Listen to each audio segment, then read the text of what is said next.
And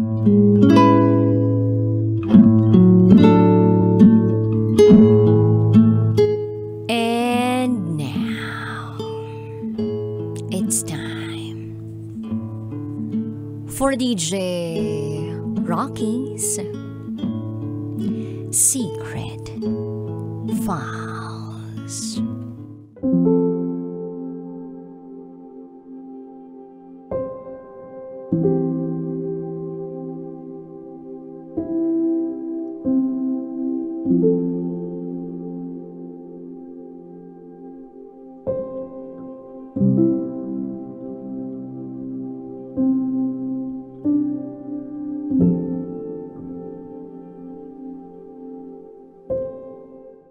Sinabihan ako ng asawa ko na ako ay batugan, reklamador, at walang ambag sa buhay.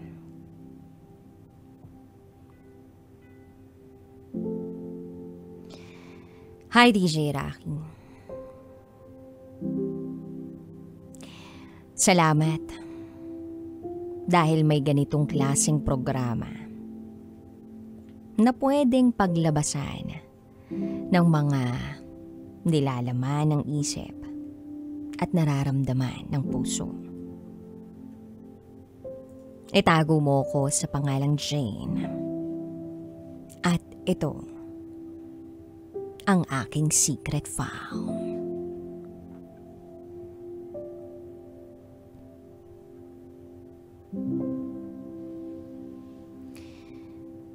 Ako po ay isang ina, may 2 anak, kasal sa asawa. Ang napangasawa ko ay ang karelasyon ko sa loob ng mahabang panahon. Nung bata ako, marami akong manliligaw. Naranasan kong makipagrelasyon sa mga kung sino-sinong lalaki. Pinakamatagal ay ang 2 taon. Hanggang sa natagpuan ko nga ang napangasawa ko. Mabait siya, mapagmahal, maalaga, at marunong sa gawaing bahay. Unang taon ng pagiging magkarelasyon namin as boyfriend and girlfriend, masayang masaya ako sa kanya. Kaya lang, habang tumatagal, may nagbabago sa kanya. Nadiskubre ko na may babae siya sa pinapasukan niyang trabaho. Humingi siya ng tawad sa akin at pinatawad ko naman siya. DJ Rocky, alam ko na ang ibang tao ay lalayo na sa ganitong klaseng lalaki, pero iba ako. Nanatili ako sa poder niya. Umabot kami sa puntong nakabuo kami.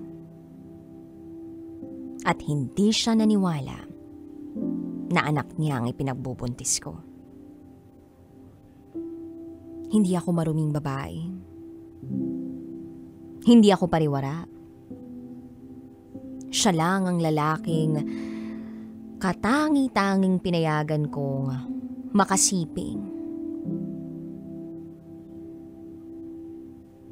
Nag-explain ako sa kanya.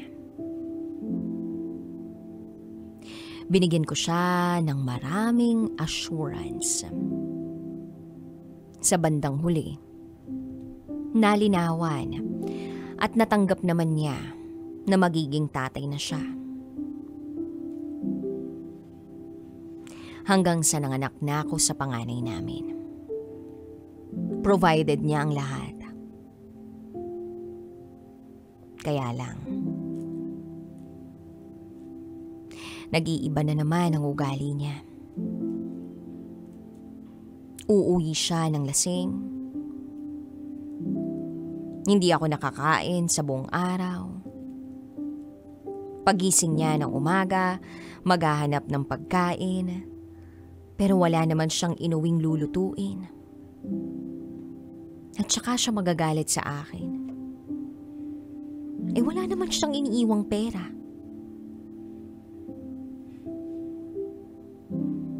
Kung nag-iiwan lang siya ng pera para meron akong mailuto. Di ba may mailuluto ako pero wala eh. Kaya hihingi ako. Sasabihin kong ako na lang ang bibili. Pero ganun pa rin ang sistema namin sa paglipas ng mga araw. Umabot din sa puntong nagawa niyang unahin ang pag-night out kasama ang mga kanyang katrabaho.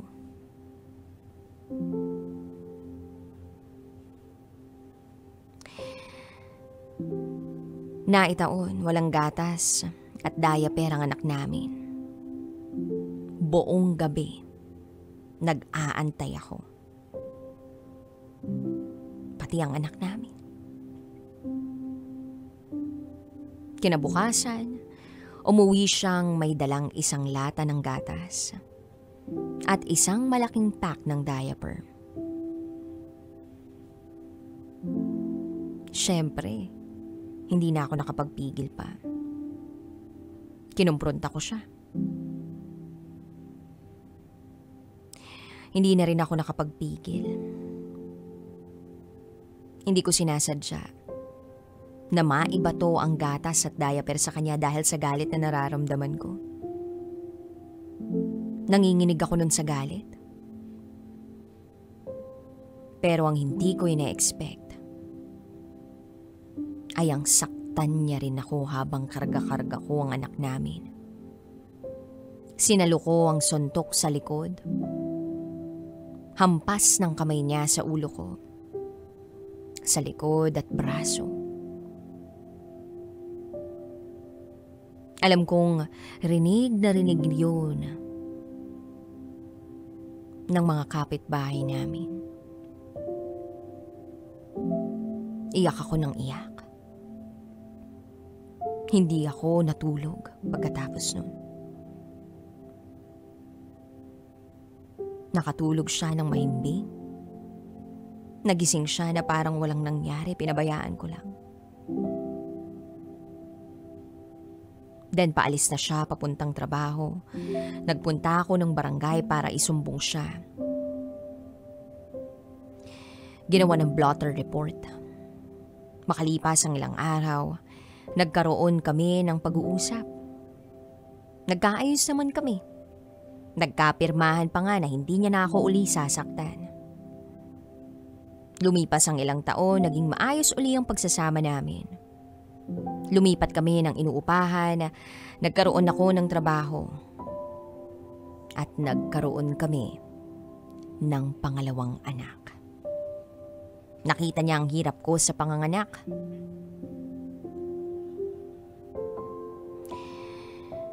At yun ang unang beses na nakita niya akong nag-labor. May mga panalangin ako na sana'y magbago pa.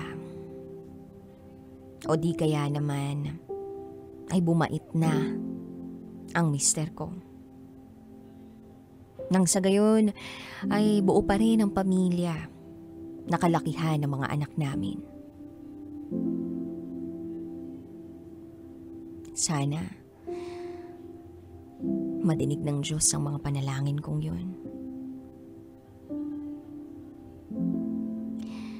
At kinasal na nga kami ng asawa ko. Naulit ang pananakit niya. Pag nakainom siya, nagagawa niya sa akin ang mga bagay na hindi naman dapat gawin sa asawa.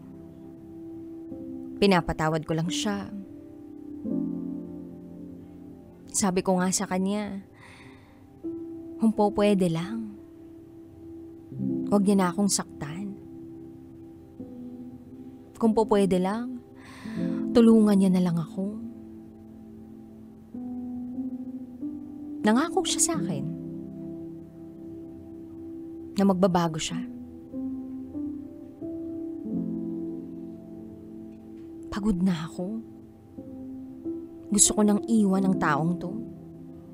Pero iniisip ko yung mga anak namin na dapat buo kami. Kasi ayokong lumaki yung mga anak namin na broken ang pamilyang kagigis na. Pwede silang ibuli dahil doon. At ang masakit dito, meron din naman akong sariling pangarap noon. Naudot lang dahil sa napangasawa ko. Dahil lahat isinakripisyo ko. Pero bakit sa simpleng hiling ko o pakiusap ko, hindi niya kayang gawin? Masabik pa siya sa barkada niya kaysa sa amin ang pamilya niya. Isusumbat niya sa akin na wala akong ambag sa pamilya. Pagod na raw siya katatrabaho. Halos lahat daw ng luho niya, hindi na niya nakukuha. Sabi ko nga, ako rin naman, ang laki rin ang sinakripisyo ko. Gusto ko nang tapusin yung kurso ko. Siguro ayaw niya na matapos ko ang pag-aaral ko. Kasi pansin ko naman sa kanya kapag pinupuri ako ng ibang mga tao dahil sa mga achievement ko ay parang insulto sa kanya. Dahil ayaw niya na nalalamangan siya. At pag nag-aaway kami, sasabihin niya na ikaw lang ang kilala kong batugan. Reklamador, walang ambag sa buhay. Anong gusto mo, ha? Prinsesa? Ang pagmumukha mo manigas ka, uy. Ang sakit-sakit, DJ Rocky. Ultimo utang niya ako nagbabayad dati.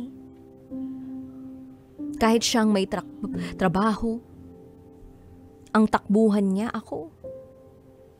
Ako ang gumagawa ng paraan. Masaya naman dati. Pero ngayon gusto ko nang kumawala. Kaya lang hindi na pwede dahil nagsumpaan kami. Ang laki-laki na ng trust issues ko. Ang laki-laki na ng trauma ko.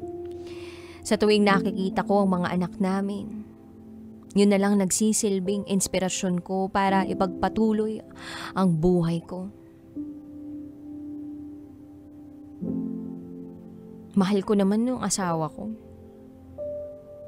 Pero siguro mukhang hindi pa ako tapos umasa at mangarap na makatanggap ng tunay na pagmamahal mula sa kanya. Iniisip ko nga siguro pag nawala ako, doon niya lang ako maaalala. Dahil sa ups and downs niya, nasa tabi niya ako, nakasuporta ako. Pero kapag ako yung nadadapa, pinababayaan lang ako. Ang sakit-sakit. Habang isinusulat ko ang kwento kong ito, basang-basa ang damit ko dahil sa luha ko. Hindi ko alam kung may makaka-relate sa akin o may makikiiyak rin nang dahil sa karanasan ko. Pero at least, gumaan kahit papano ang nararamdaman ko. Hanggang dito na lang po, DJ Rocky. Muli, ako si Jane. At ito, ang aking secret file.